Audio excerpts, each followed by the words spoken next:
Welcome into the 49er Access podcast. My name is Sterling Bennett, and today we are reacting to the San Francisco 49ers Week 18 NFL regular season finale loss, 21-20 against the Los Angeles Rams. The San Francisco falls to 12-5 on the NFL season.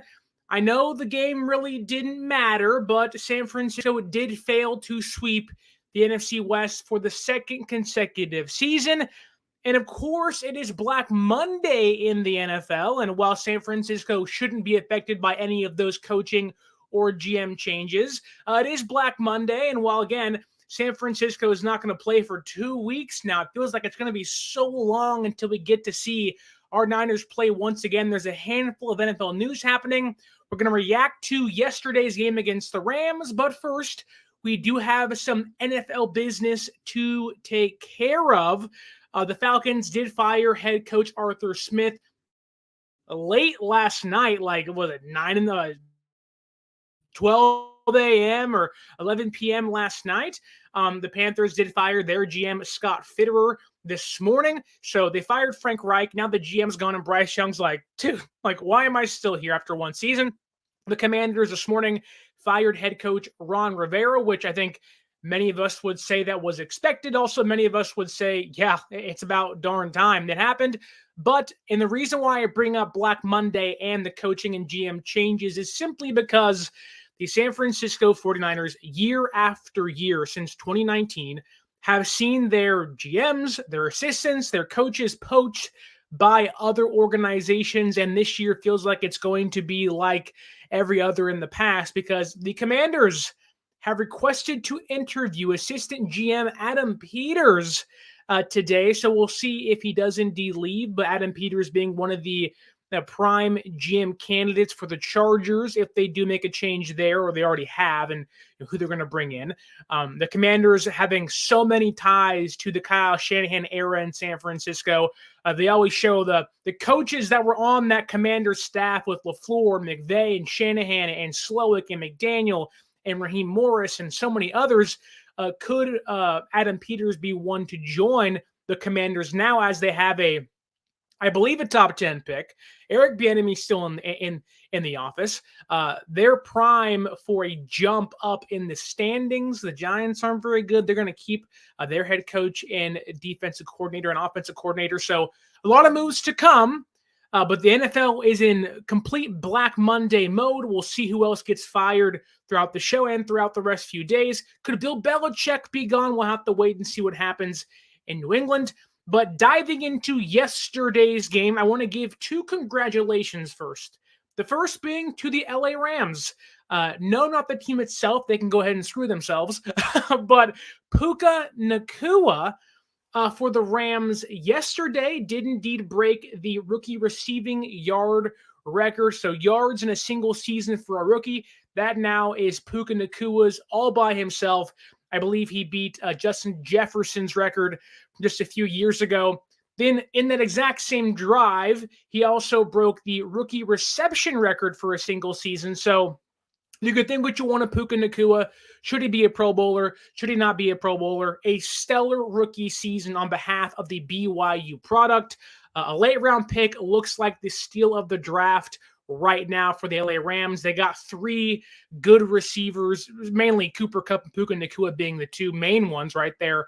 And even Tutu Atwell made a presence in this game. So kudos to Puke Nacua. And it's funny, too, to look back on this game yesterday and hear what Kyle Shanahan had said in the post-game press conference of like, yeah, we knew Puke Nacua was going for the record.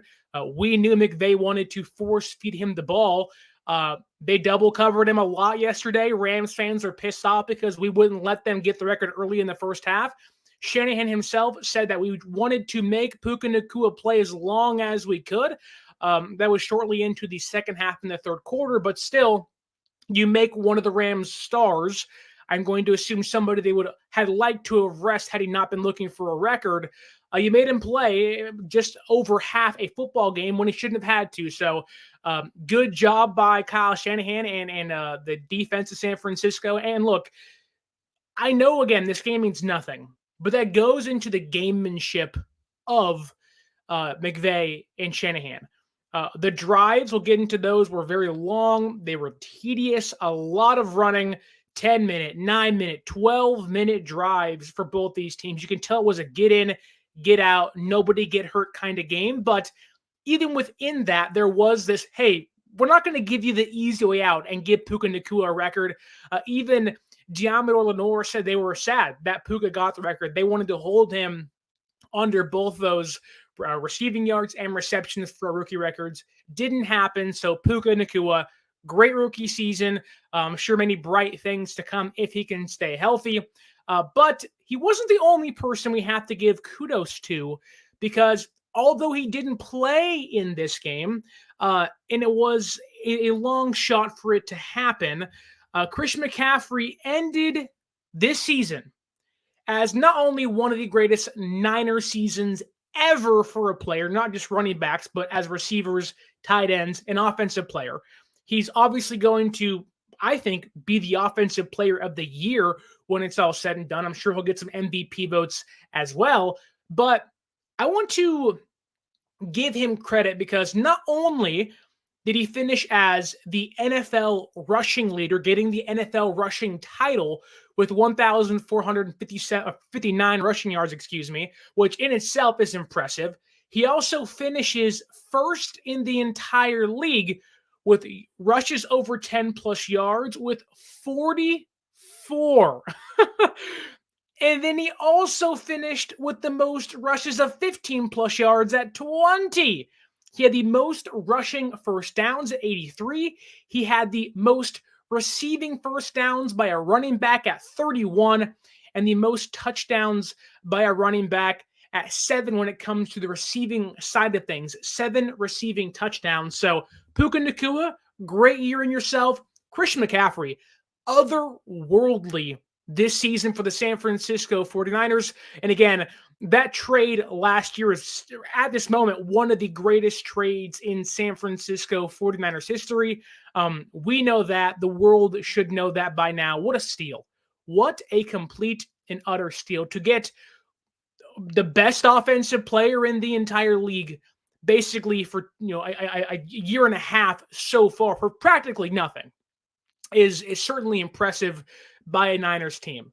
Shanahan and John Lynch, I mean, my goodness, the fleecing of that deal is so impressive to know how important McCaffrey has been to the improvement of this offense, to see this offense put up the second most points by a Niners team literally ever, mainly because of Christian McCaffrey and, of course, Brock Purdy and Kittle and Ayuk and Deebo Samuel, but Christian McCaffrey being the driving force behind the offense this year outside of MVP candidate Brock Purdy. We have some more housekeeping here because there was one injury yesterday that many fans were like, oh my goodness, could this be a massive setback for San Francisco? The whole point of Week 18 resting your starters were nobody gets hurt. Everybody leaves this game healthy. There was one injury, which, hey, Fox, when someone gets carted off, you might want to show it. Now, I get things happen. You have to go to a commercial break. I work in radio. Things happen fast sometimes. But when a starter or, earlier in the year, a starter for San Francisco goes down with an injury and they get carted off, you might want to show it because Clelin Ferrell yesterday, one of San Francisco's best run defenders as part of a top 10 run defense unit, he got carted off the field yesterday with a knee injury. Now, we did learn yesterday after the game that when he spoke to Matt Barrows of The Athletic, doing great work over there, that it's not an ACL injury and it's not an MCL injury. Everything seems to be intact, but the cart was there for precaution. They wanted to take all the pressure off of the leg and make sure he's ready to go for the playoffs. Now, it's likely that he could miss a week of the playoffs, so we'll see who they do indeed play in the divisional round. But at this moment, nothing is torn. Whew! Crisis averted. Everything seems to be, very minor for Clelin Ferrell. And knowing that San Francisco escaped yesterday with no major injuries is massive. Knowing you should be getting Jair Brown, Deshaun Gibson, Eric Armstead, Juwan Jennings, and many others back healthy. Christian McCaffrey should be 100% off the calf injury in just 2 weeks' time. So it seems like San Francisco is going to be as healthy as they have been basically since week number 1, minus Talanoa Hufanga, which is certainly what you want to hear from your team heading into the playoffs, even after having the first round bye. So a lot of things, even after an L versus the Rams, headed in San Francisco's favor going into the playoffs. And really diving into this game, I know San Francisco lost 21-20. I did predict we would lose 24-23 on our Instagram, which, by the way, follow us at 49ers.access. It just felt like one of those games where San Francisco really wasn't trying. The effort, you can tell, wasn't there. Obviously, a lot of bench players a lot of young players going to make mistakes. Having not played all year long, there was going to be missed tackles, going to be missed coverages, going to be wrong routes that were being run. And there was plenty of that on display yesterday at Levi Stadium. But I also thought it kind of made sense to lose this game. Now, Dallas won the number 2 seed, won the NFC East. But mainly this came down to, how do you want the playoffs to work out for you? I was a proponent of, I want to force the Rams to go to Detroit. If you're someone who is scared of the Rams and scared of Stafford and that offense, okay, make them go play arguably the second best team in the NFC outside of San Francisco. Make Stafford have to go back to Detroit and beat or knock off the Lions. And if they can't do it, okay, then you have knocked off or you've seen one of your biggest opponents taken out of the way for you, right? And so that works out in San Francisco's favor. You have a Cowboys team who, although will be at home, they're playing a Packers team that I think could make some trouble, some damage. Now, I wouldn't pick them to win that game, but I do think if you're San Francisco, you're pretty pleased in how the playoffs have kind of shaken out for you. You're on the bye. Philadelphia against the Bucs in Tampa Bay. Philadelphia looks like a shell of itself. Devontae Smith is hurt. A.J. Brown hurt his knee yesterday. Jalen Hurts hurt his middle finger. Who knows what's going to happen? They can easily lose that game. The Packers, I don't think, will beat the Cowboys, but could certainly upset them. I think there's a chance that does indeed happen.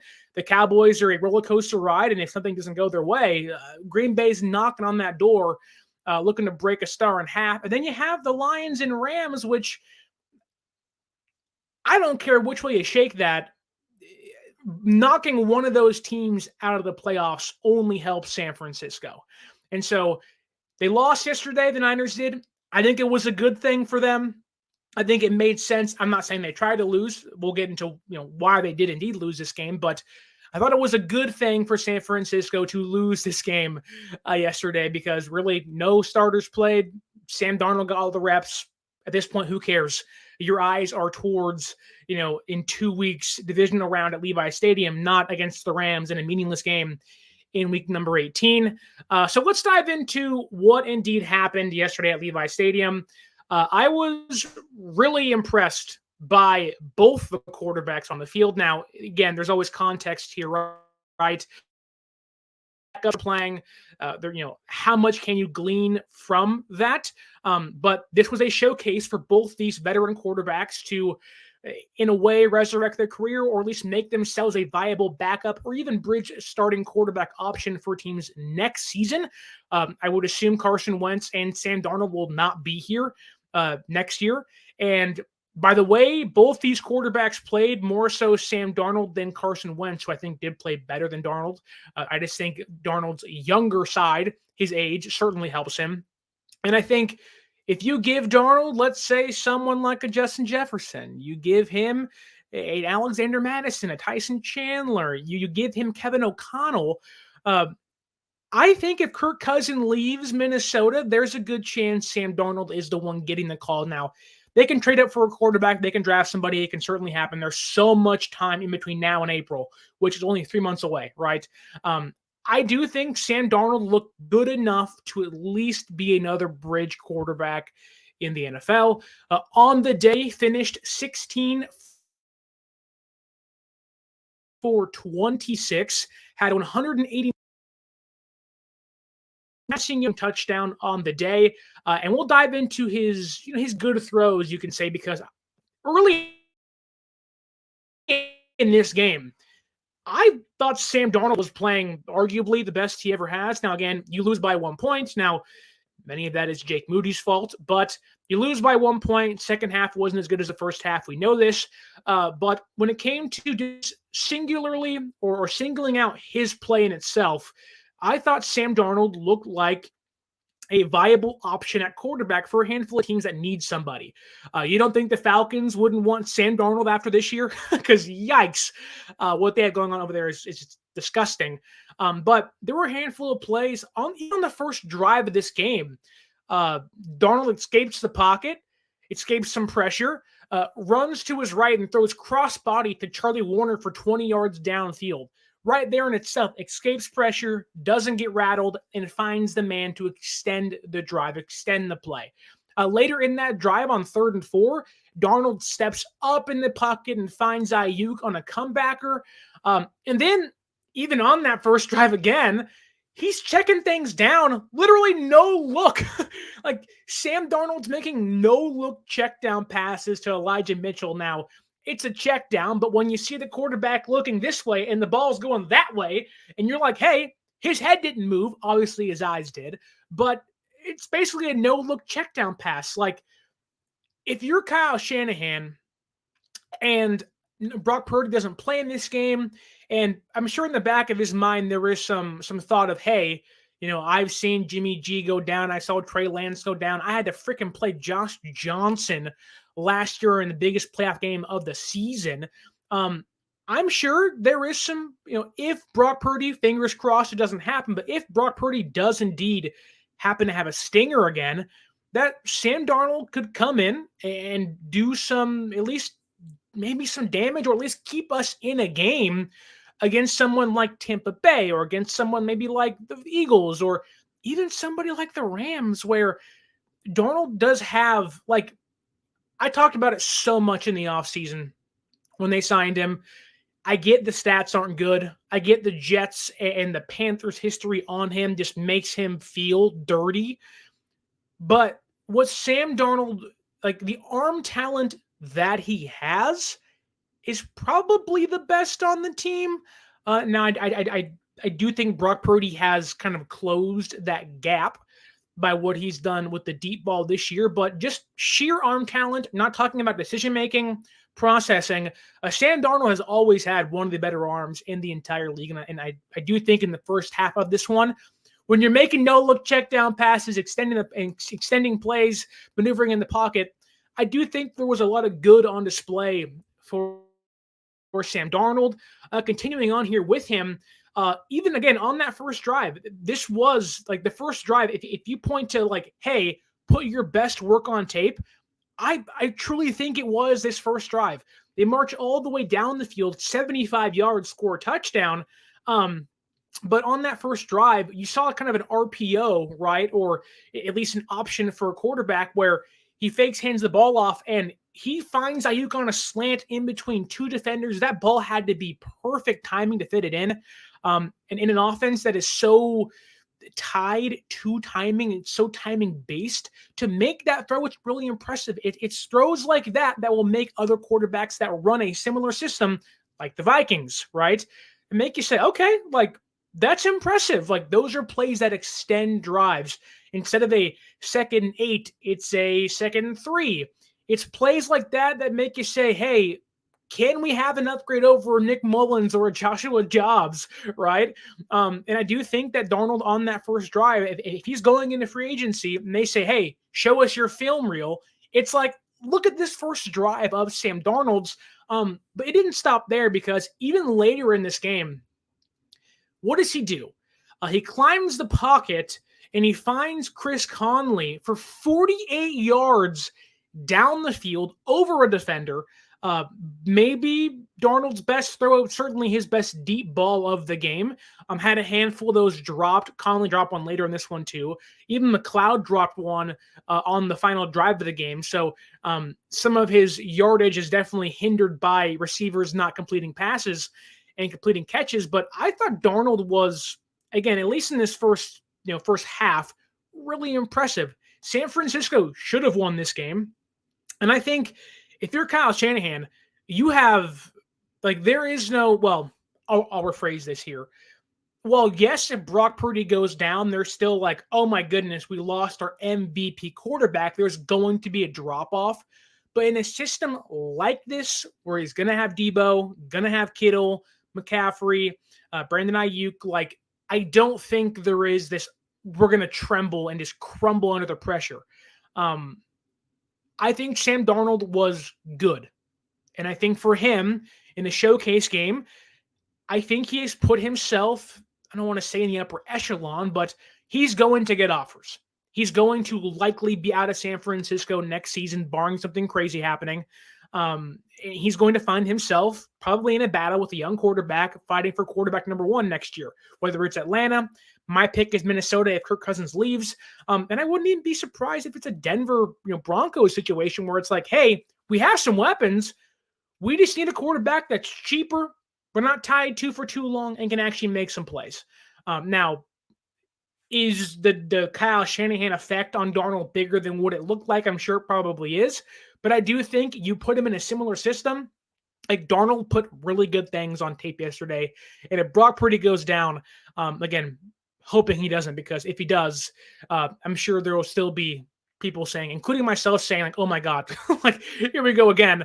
We lost our MVP caliber quarterback, but I do think there is a realm of possibility where if Brock Purdy does go down, San Francisco can still win a playoff game, which you were not saying last year. Like, had Sam Darnold played the Eagles last year, probably don't win that game, but we certainly aren't getting blown out in that game. If this is the same Sam Darnold he will put on display in years to come.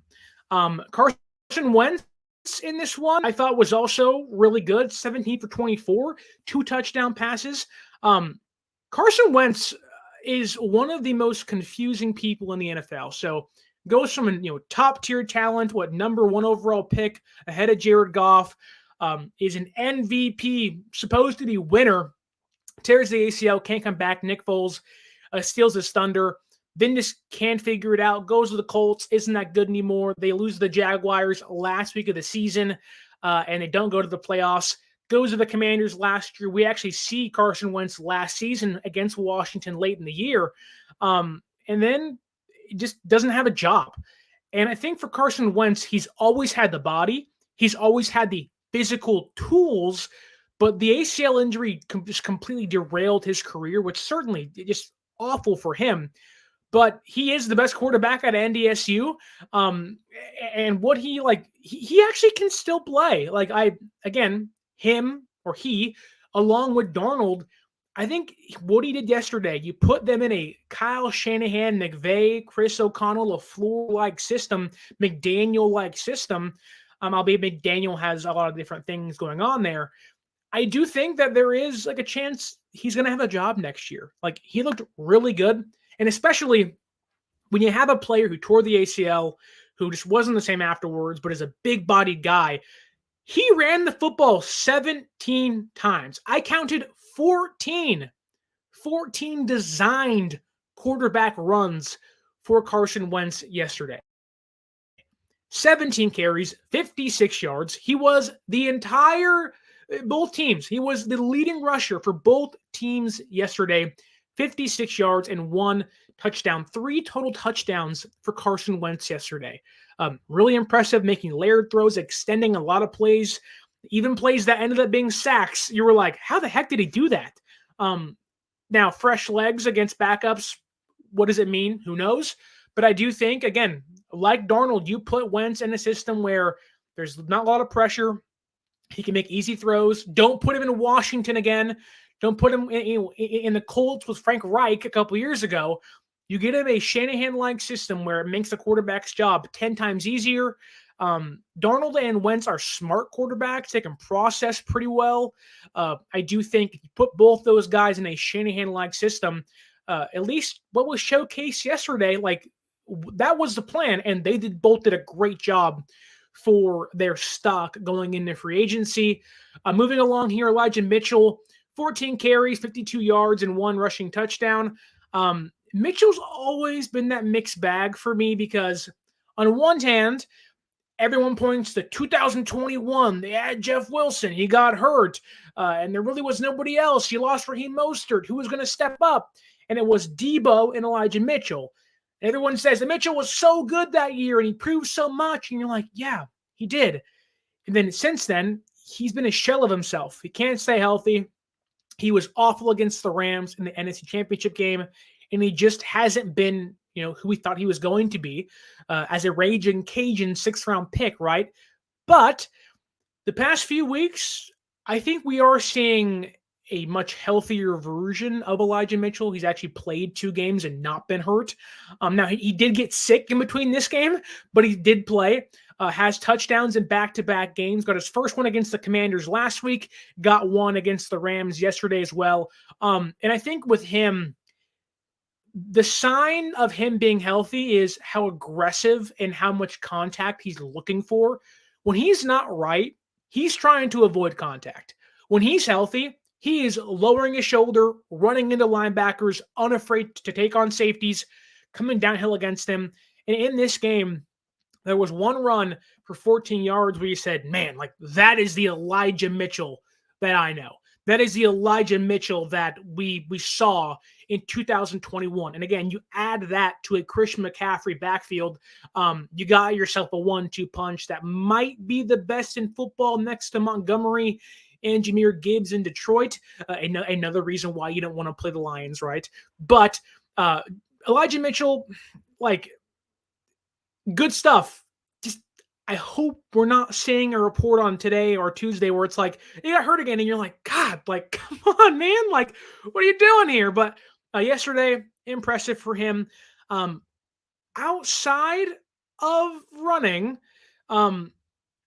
Elijah Mitchell made maybe one of the biggest mistakes of the game yesterday, and that came in pass blocking.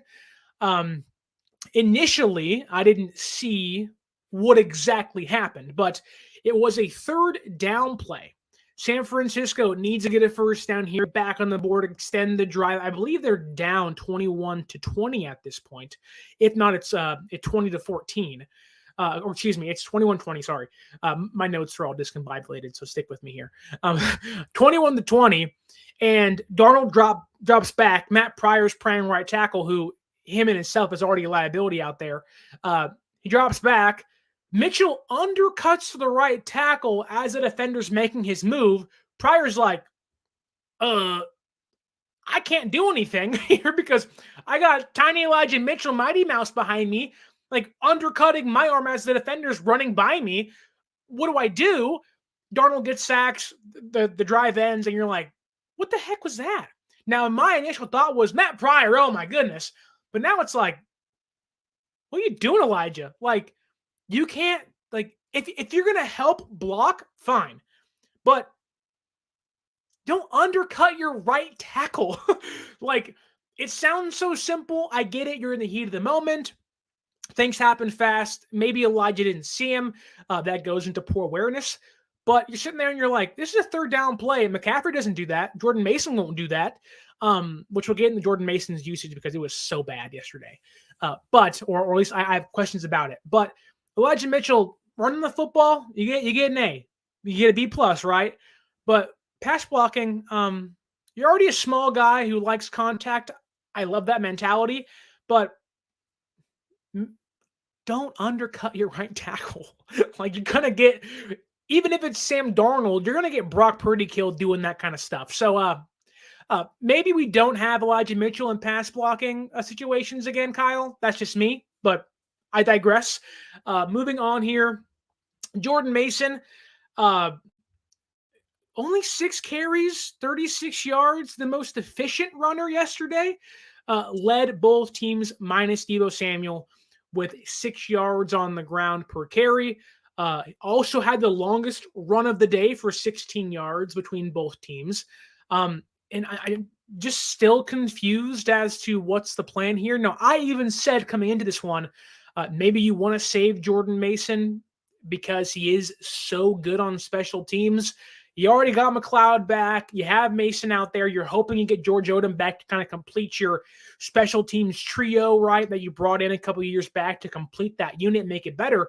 I was a proponent of not using Mason, but when they started using him, it was like, okay, the point is here to keep Mitchell fresh for the playoffs and escape with no injuries. The MCLs for Mitchell are always a problem. The ankles are always a problem, which, again, he looked healthy coming out of the game, but you only gave Jordan Mason 6 carries.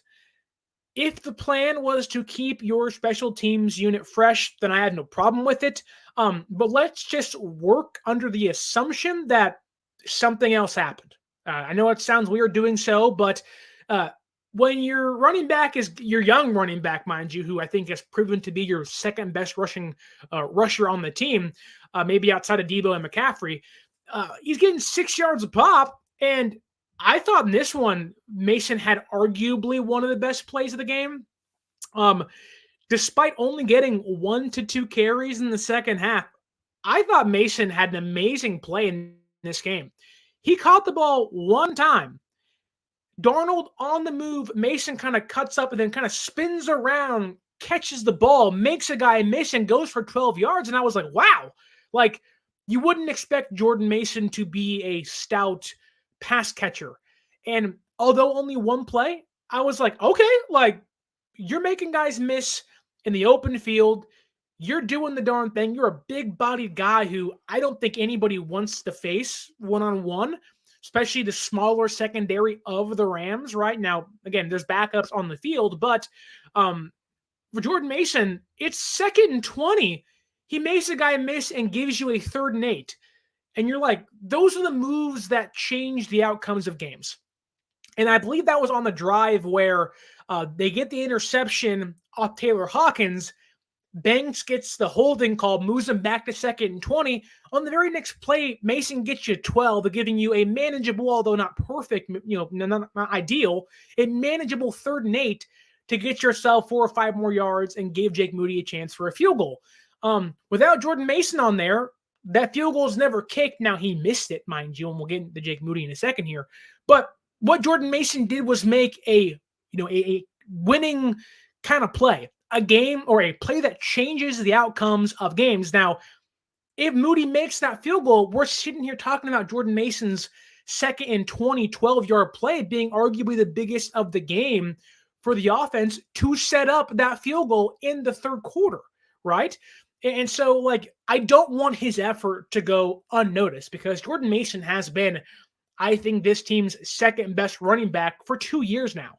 Last year, he was deemed the closer, right? The whole offseason, it was he's the closer. This year, he's not closing games because Mitchell's healthy, which is fine. But Mason, I think, has really improved throughout his 2 years now in San Francisco. And I want to give him credit for doing it and getting the darn thing done.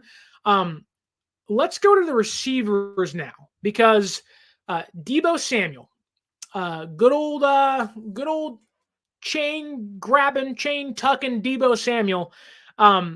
You can just tell that he's physically right, he's mentally healthy, and he is ready to go. Even in a game that meant absolutely nothing for him, in a game where he could have had 0 catches for 0 yards, could have been inactive, could have done nothing, and we would have said, whatever. It's the Rams. Deebo wants to play. He wants to keep that motor going, right? For a player like Deebo, it's really important to, keep that momentum rolling. Don't take 2 weeks off because then you lose a little edge, right? There was a play in this game. It's back-to-back plays, too. It's so funny. Darnold completes a pass to Deebo towards the left sideline. Deebo gets called for offensive pass interference, and you're like, okay, like, it's Deebo being Deebo, kind of messing around, having some fun. In the very next play, on 1st and 20, they give Deebo like a 6-yard, little crosser over the middle, a little flat route. and he stiff arms the you-know-what out of a Rams defender, pushes that mother you-know-what to the ground and runs 15 yards for a near first down, making it 2nd and 5. And it was like, okay, like Deebo's ready. Deebo is ready to go for the playoffs. I get it's the Rams. He hates the Rams, always plays more aggressive against them, but you can tell that in a game that meant nothing, he was certainly out there trying to do some damage. Deebo Samuel looks ready to go for the playoffs. Had 2 catches for 21 yards, had 1 rush for 11 with 32 yards on the day. Again, Deebo being Deebo, averaging almost 11 yards per play per touch that he had, with that 15-yarder stiff arming a linebacker to the ground, just abusing the Rams still in a meaningless game in week 18 yesterday. Just, you can tell he's ready to go. It doesn't matter if he's playing the Rams, the Bucks, the Eagles, Cowboys. It doesn't matter. You can tell if Deebo's healthy. We are going to see lights out, all pro Deebo once again. At least that's what I'm seeing. It looks like that physically he's like, I'm going to crush somebody if I get the ball in my hands. And that's really exciting for a Niners team, that when you get a healthy CMC, a should have been Pro Bowl Brandon Ayuk, and a freaking filthy, disgusting, I want to get grimy and dirty and run through someone, Deebo Samuel, we're going to have some fun in the playoffs this year. Then getting to the other receivers, I don't like Chris Conley.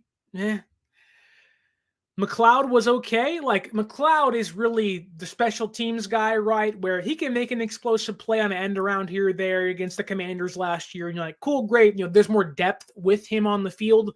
Ronnie Bell was like Chris Conley drops a few passes, makes a few big plays, and you go find as a veteran player. He's a fine 6th, 7th receiver, right? He'll be an active roster guy who you're like, when our starters aren't playing in the final week of the season, go out there and get some reps. Stay healthy in case you have to play come playoff time. Then you have, your McLeods, who, again, you're happy to have him back on the field because you don't have Juwan Jennings yet. So it gives you some more confidence with McLeod being your receiver number 3, either in the slot or just giving you more depth. But then on the same day like this, McLeod, it's his first game back, so you want to give him leniency, right? Like, Darnold has a broken play, he passes deep, and McLeod just drops the football. And you're just like, oh, like, I get it's your first game back. You have, 4 days of practice. You want to give him some leniency here, and I will do so. I like McLeod still, but it was just like, Ray, like, if by chance we have to go into a playoff game without Juwan because the concussion continues to linger, I don't know how much confidence there is in anybody besides Deebo and Ayuk. Now, we have those 2 guys for the past 2 weeks without Jennings, now 3 weeks without Jennings. So, it just depends on how you feel. But right now, it really is like my confidence is only in Ayuk and Deebo Samuel. Then you have Ronnie Bell, who caught a touchdown pass. I believe it's his 2nd of the season. If not, it's his 3rd. Forgive me if I'm wrong there.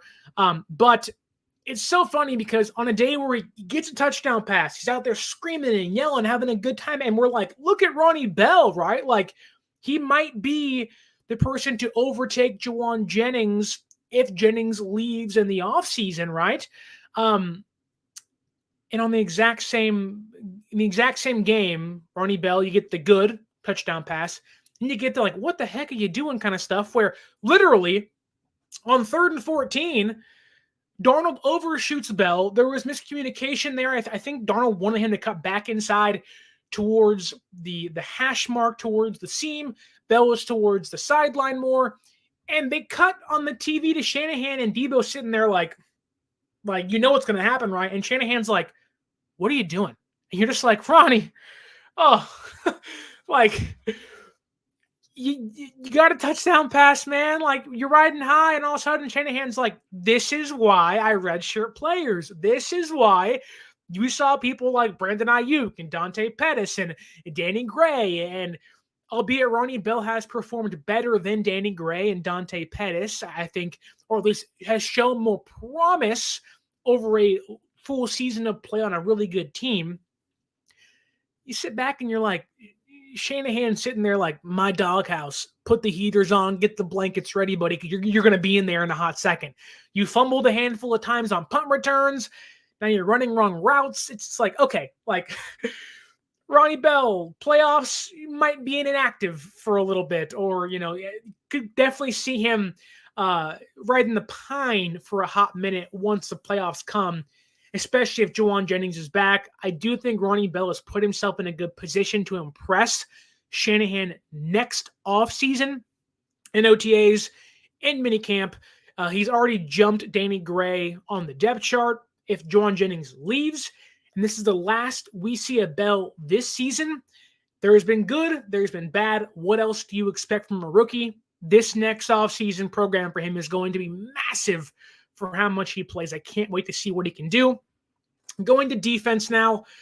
Oren Burks replacing Fred Warner. No Dre Greenlaw yesterday, which was good. He had Achilles tendonitis, precautionary. George Kittle had back spasms, didn't play for obvious reasons. But Oren Burks had 7 tackles on the day for San Francisco. That ranked or tied for second on the team, with Logan Ryan behind Isaiah Oliver and Demetrius Flanagan-Falls. Oren Burks got his first complete sack, no half sacks here, got his first complete sack of his NFL career. So congrats to Oren Burks. I think played pretty well yesterday. Then you move down back towards some rookies. You see somebody like D. Winters, and you say, hey, he was supposed to be the gem of the draft. Give him a year or two, could be an Alshire. Many folks said, give him some time, could easily replace Dre Greenlaw in a handful of seasons once he gets up to par. Abundantly clear he's not there yet. Shouldn't have expected him to be, but there's a reason why he has not been playing too much. Many misplays for D. Winters yesterday. If there was going to be a PFF grade, I'm assuming it's nowhere near even the 40s. We're talking 30s. Like, I like D. Winters. TCU, his tape against Michigan was great in that playoff game. Outside of that, there's hits and misses. You got to be more consistent. It felt like he was around the ball a ton, but just was missing tackles.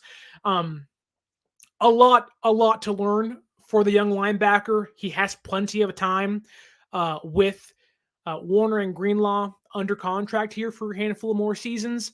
But for a young player who, unlike Ronnie Bell, hasn't really proven anything, I do think D. Winters is going to find himself probably not even like it feels like he's going to be buried on the depth chart even next year too, which isn't what you want to see.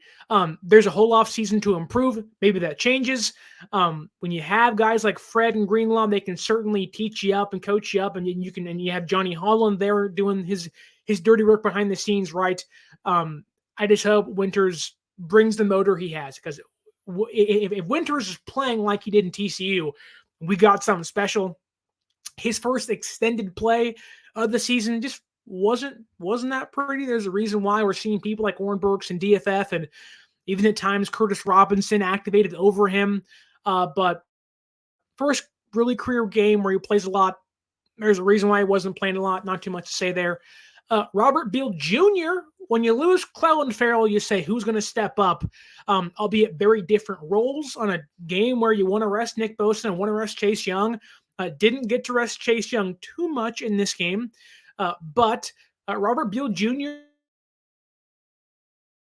had a handful of tackles, had 3 on the day, and also got his first tackle for loss, got a quarterback hit, and got his first career sack of his young NFL career. Congratulations to Robert Beal Jr. Wasn't active for a handful of the season, and almost the half of it, right?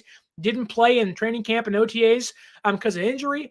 But you get some extended play, you make some impact plays. It certainly catches the eye of your defensive coordinator. And I'm sure Chris Kocurek is sitting there like, yes, give us a speed rusher opposite Nick Bosa once Chase Young likely leaves in the offseason. And don't forget, Randy Gregory, gone. Chase Young, probably gone. Clelin Ferrell, likely gone. Like we're going into, albeit the playoffs, don't want to get too far ahead of ourselves here. We're going into an offseason where 3 of this team's key rotational pieces / starters are likely going to be out the building. And it's going to be, again, Nick Bosa and Drake Jackson and Robert Beal Jr. Somebody's got to step up if Beal can be that guy and be a speed rusher and just do one thing really well. And that's being, again, a speed rusher opposite Nick Bosa. It's a good thing for San Francisco. Impressed by him yesterday in his first extended action of the NFL season. Moving to the secondary, Taylor Hawkins, 4 tackles, 1 interception, first interception of his career.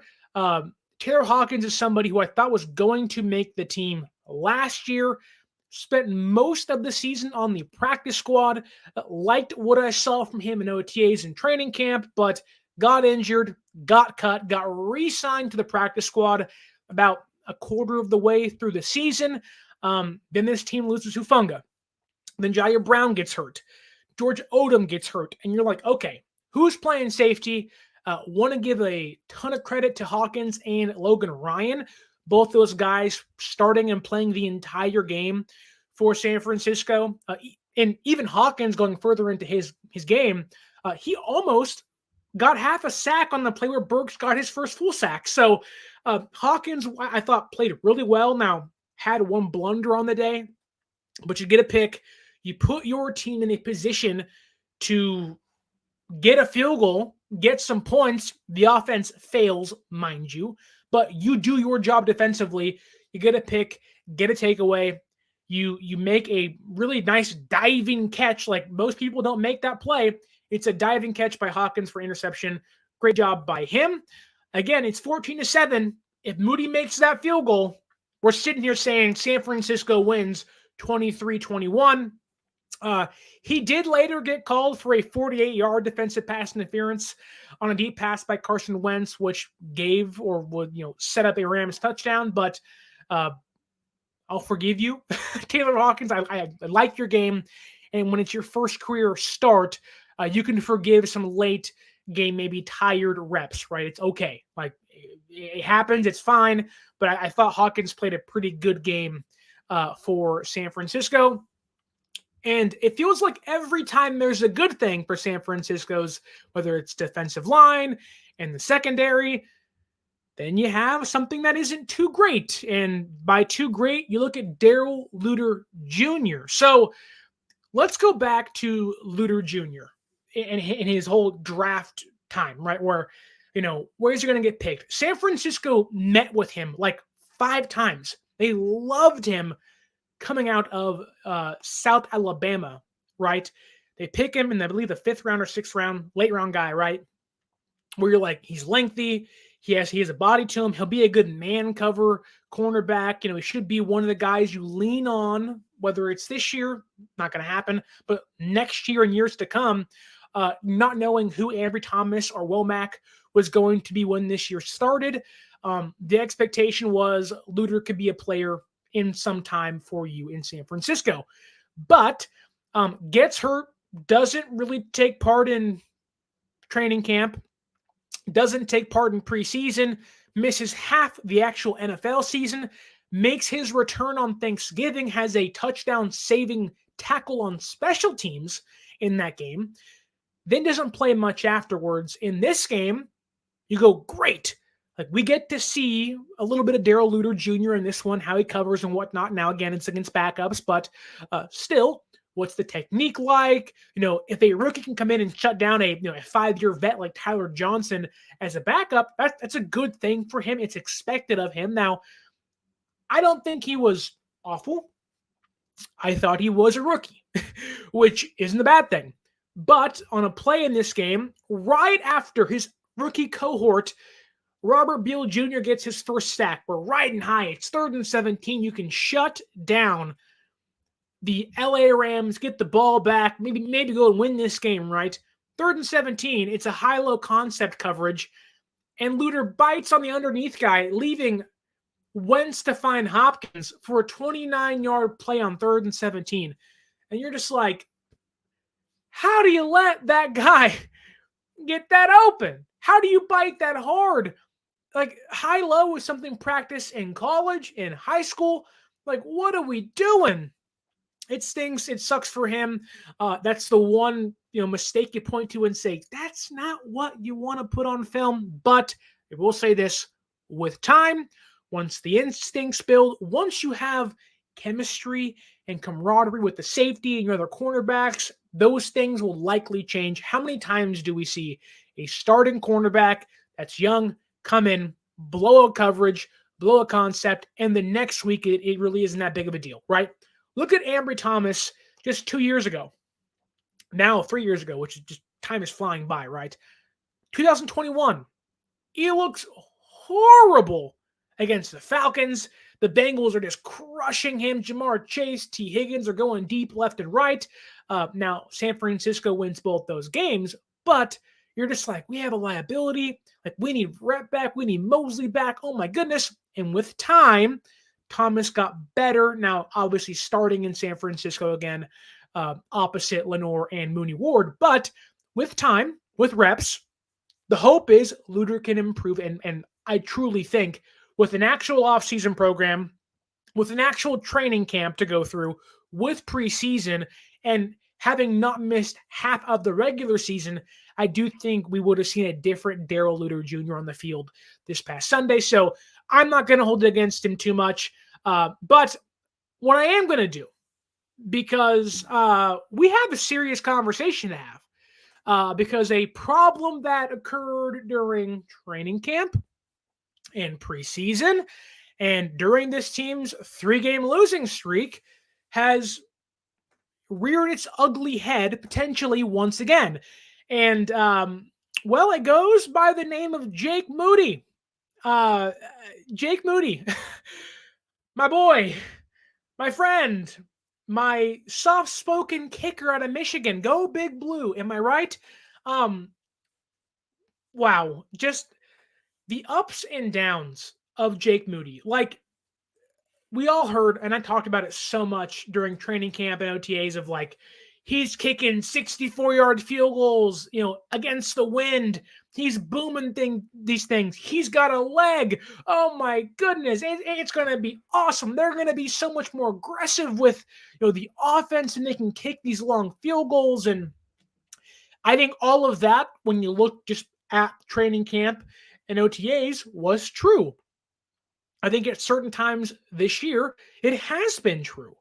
But a lot of that conversation, once preseason started, it was he's missing a handful of field goals. Like, what's going on? And it's funny with him because it never seems to be one miss. It's 3 in a row. It's 2 in a row, and you're like, oh my goodness. Like, if you're a kicker, you can't have that just continue to crumble on you. You can't have it, domino into the next kick. You have to erase it and move on. Like any position, a quarterback, you throw a pick, got to bounce back. Running back, you fumble, you got to bounce back. If you're Jake Moody, I mean, just, like, you can't spiral out of control. You push one kick, then you push the other one even further right. And you're like, Jake, like, I don't know if he needs just to sit down and be like, I missed a kick. I'm okay. Like, everything's fine. It's one kick. Everything's going to be fine. But we all talked about if he's making game-winning field goals in the playoffs, the third-round pick draft stock next to his name means nothing. You win, Kyle. You win. You win, John. You win. All the talk of a perfect workout. We loved him so much. And it's like, you win. If he's helping you win games in Green Bay, in the frozen tundra, in Dallas, maybe even in Las Vegas in the Super Bowl to knock off people like Mahomes or Allen, or even beating Lamar Jackson, maybe, it's like, wow, like, you win. Kyle, like, you were smart. You're better than us, okay? But then during the 3-game losing streak, you missed a game-winning kick against the Browns, which could have had us clinch to the number 1 seed earlier in the season. Now, who cares? We got it, right? But you could have beat the Browns, right? Then you miss a handful of kicks against the Vikings, and it's like, that wouldn't have changed the outcome of the game, but it certainly would have changed that last drive for San Francisco. And it's like, oh, okay, like, man, like, it's never just one kick. It's one game you miss a kick. Then it's the next game you miss 2 kicks. Then the other game you miss 1 kick. And it's like, Jake, like, if you're Kyle Shanahan, if you're a Niner fan, when they made the pick, we all said a kicker. And now we're sitting here in January, and Kyle's like, yeah, he missed kicks. We're not happy about it. Like, but we're not going to bring in anybody else. Like we have Rick Diaz here in the chat. Rick, I'm happy you're joining us here at 11:30 in the morning. Appreciate you joining us on YouTube. If I can get this kicker to practice 2 weeks straight, practice those kicks, he better start quick. Right. Like, you basically what Rick is saying is you can't have your starting kicker on the greatest, or at least one of the greatest Niner teams ever with Super Bowl aspirations, lose a game because your kicker, your third-round pick kicker, missing field goals. Now, in a game like this, where it means nothing, I guess there can be an argument of, if you're going to have a game where you miss kicks, it's this one. But in reality, if you're missing kicks in meaningless games, what's to say that you're not going to miss kicks when it matters? Like, you missed a kick against the Browns. Like, Moody has not had, game-winning kick practices, right? The only time he's had that is the Browns, and you missed it. Now, I get it. It's rainy. It's a little foggy. There's some wind. There's some elements. That's when you're supposed to flourish the most as a third-round pick kicker. Like, you have fans saying, go call Robbie Gould, who retired. Bring him back. Don't mess around. You can't have a rookie third-round pick kicker who seems to get in his own head or seems to have, the missed kicks come in bunches, cost you a Super Bowl, cost you an NFC title.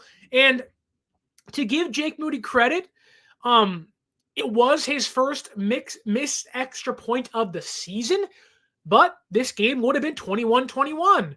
And had you made the 40-yard field goal, or excuse me, he missed his first field goal inside of 40 yards all season. But the issue is, you would have won that game.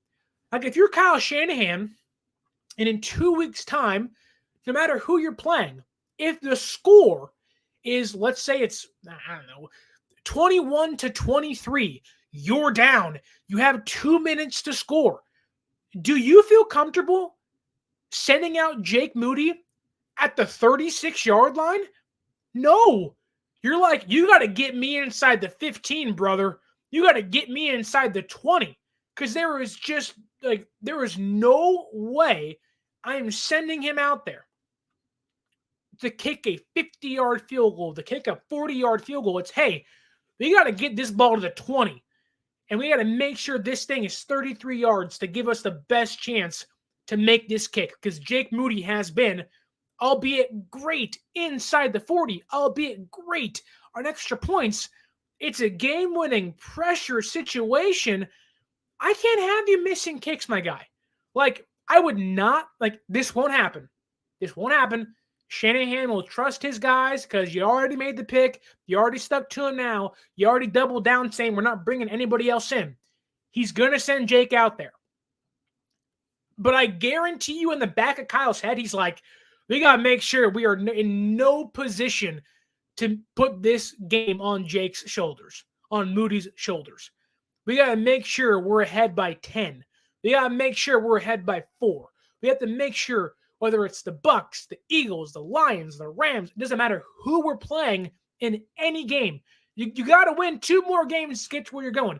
In the next 3 games, there is no doubt in my mind Kyle Shanahan's like, I don't want Jake kicking any field goals. Any. Unless he absolutely has to. Like, one of the beautiful things about San Francisco's offense being so good is that Jake hasn't had to make all these insane field goals. The trials haven't really been there for him. It's been make your extra points. We're winning by 40. We're winning by 32, right? In the times he's had to, we got to have this kick to win. We have to have this kick to make it close. He's missed. Now, when you're winning a handful of games, when you're winning 6 games in a row and you're beating Philadelphia and Seattle twice and you're going on these massive runs, like you can forget that Jake Moody for a better half of the season was a massive question mark. And the worst thing about this is that he has now arguably become the biggest question for this team going into its biggest games of the season. Now, I get it. The offensive line's a question mark still. There's still health issues, which should be cleared up by 2 weeks' time. But, like, would you feel comfortable sending out Jake Moody for a game-winning field goal that is anything longer than 37 yards? I wouldn't be. And I get it. Robbie Gould wasn't making 50-yarders. That was the whole point of getting Jake in here, a cheaper contract, bigger leg. The issue is, if you can't make a freaking chip shot, who am I to trust you? Now, I do think that for Jake Moody, he is somebody who, there's no doubt in my mind, he'll be at Levi's today making those kicks. There were talks during OTAs and training camp where he was trying to get into the building so hard on off days to make kicks. Like, Jake Moody genuinely cares. He wants to make those kicks. There's no doubt in my mind, Jake Moody wants to be the one when it's 23-21. San Francisco, 2 seconds left. Call a timeout. Jake Moody jogs out there. Foot to football. Boom. Kick is up. Kick is good. San Francisco wins the Super Bowl. Jake Moody wants to be that guy being held up as confetti falls from the sky. He wants to be the one being held up by the offensive line, by Kyle Shanahan, crying, saying, I made the greatest third-round pick of all time. Ha, ha, ha. Right? Shanahan wants to be that guy. Moody wants to be that guy. The difference is, I don't trust him to be that guy. I don't think most Niner fans do. Now, many people are saying it's one game. It's no big deal. But, I mean, if you're San Francisco, and I'm not, but if I'm Kyle Shanahan, I'm like, how do we make sure Jake never has to kick a field goal the next 3 games? How about it's just extra points? How about we're always winning by 10? How about Jake never has to have the game on the line for him? How about Jake Moody just sits the bench for 90% of the snaps? Just do kickoffs and just do PATs. That's all I'd like Jake to do. And they asked Kyle during the game, hey, Jake's missed 2 kicks. How do you feel? He was like, not happy about it. It stinks. Shouldn't happen. And post-game is like, we're not changing. Because, yeah, you can't. Imagine that. Imagine one of the most criticized picks of the Shanahan era. Probably Trey Lance is up here. You got Solomon Thomas. And Jake Moody's in there somewhere, right? At least this past year was like, what the heck's going on? And then, especially knowing Aubrey in Dallas is freaking perfect. And he was undrafted. Now, okay, whatever. It happens every once in a while. A kicker who plays soccer comes in and was great for a year, right? But it makes it worse knowing an NFC competitor has a better kicker than you. It is due. And he's been booming kicks all year long, right? And then you have Jake, who's like the tiniest, frailest, kindest person ever. And you're like, you got to have some dog in you, brother. I like, got to have you out there booming these 55-yarders like you're supposed to be Justin Tucker, like if you're going to be the 3rd highest pick kicker since 2004, my friend. Like, you're going to have to go out there and make these kicks and beat the Rams. Because if you can't beat the Browns and you are one of the reasons as to why we lost to the Rams in this game, although meaningless, why am I to trust you to beat the Dallas Cowboys or the Eagles or, dare I say, the Browns or the Ravens or the Bills? Like, you can't afford to take points off the board. You need to always be adding against these teams. Like, you're in the playoffs now. The kid gloves are off, my friend. There is no, he's a rookie. It's like, you better make these freaking kicks or the season might be over. Over. And if you're not going to make the kicks, like, if the season, God forbid, it comes down to a Jake Moody missed field goal, that is going to be the first question asked. Kyle, 3rd-round pick kicker, just missed the biggest kick of the season. Do you still believe in him? Like, For all the folks that give Grant Cohn crap, and I mean, think of Grant what you want, that's going to be a justified question he's going to ask. Kyle, third-round pick kicker. He lost you the Browns game, lost you the Rams game, and it's lost you the biggest game of the year. How do you feel? And people are going to say, well, that's an appropriate question. No, that's a question everybody should be asking. Everybody, like if the game comes down to Jake Moody, like, and right now it may not, it certainly could, but the confidence level is basically at like a 3 when it should be at a 10 for a third-round pick kicker. Okay. One final, just got to get this out there because the NFL playoffs are set. Next Saturday, it's the number 5 seed Joe Flacco-led Cleveland Browns going to Houston to take on the number 4 seeded Houston Texans at Saturday, 1:30 p.m. Pacific Standard Time. Then you have the number 6 Dolphins going to the Chiefs, Kansas City, Saturday at 5 p.m. That is the Peacock game. So if you don't know Peacock, you got to subscribe to the good old Peacock to watch the Dolphins play the Chiefs. Then Sunday, 10 a.m., number 7 Steelers in Buffalo, 10 a.m. on Sunday. Later that evening, it's the number 7 Green Bay Packers against the number 2 Dallas Cowboys, 1:30 on Sunday. And the Rams, Matthew Stafford goes back to Detroit. Number 3 Lions hosting the number 6 Rams at Sunday at 5 p.m. Then Monday night, Eagles versus the Bucs in Tampa Bay. We will have an NFL playoff preview show later on this week. Niners don't play. We will still be talking NFL football going on next weekend. This coming weekend now, going to be so much fun. Super wild card weekends almost here. Hope you stick along with the show as we progress through the playoffs. I'm sad. No Niners football for 2 weeks. What am I supposed to do with my life? I'm so sad. But I will say this. The news is not going to stop. The podcasts aren't going to stop. You can follow us on social media at 49ers_access is the X or Twitter. 49ers.access is the Instagram. Injury updates, hot takes, where this team is going, where they're headed. All the news surrounding San Francisco is going to be on those 2 platforms. If you want to go to a playoff game, if you want to be there at Levi Stadium supporting this team, heck, if we even make it to the Super Bowl, fingers crossed, we do, 1 game at a time. But if you want to go to the Super Bowl, you can use our promo code 49ersaccess. 49 ERSACCESS at SeatGeek.com and save yourself $20 off your first purchase. Look, the regular season is over. From July to January, it's been a long ride of OTAs, minicamp, training camp, preseason. The season is officially over for the San Francisco 49ers, but we have playoff football on the way. Number 1 seeded San Francisco waiting to see who we play in just 2 weeks' time at Levi Stadium in Santa Clara. I cannot wait. Stay tuned for the NFL playoff preview podcast and show coming out later this week. Gonna be a doozy, but until then, my name is Sterling Bennett, asking you to like, share, subscribe on YouTube. Be sure to like, share, and subscribe on the audio platforms you're listening on, Spotify, Google Podcast, or even Apple Podcast.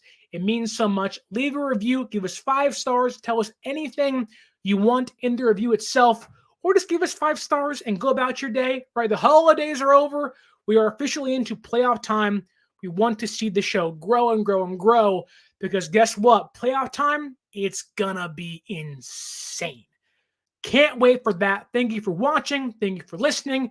And until next time, my name is Sterling Bennett, and stay faithful.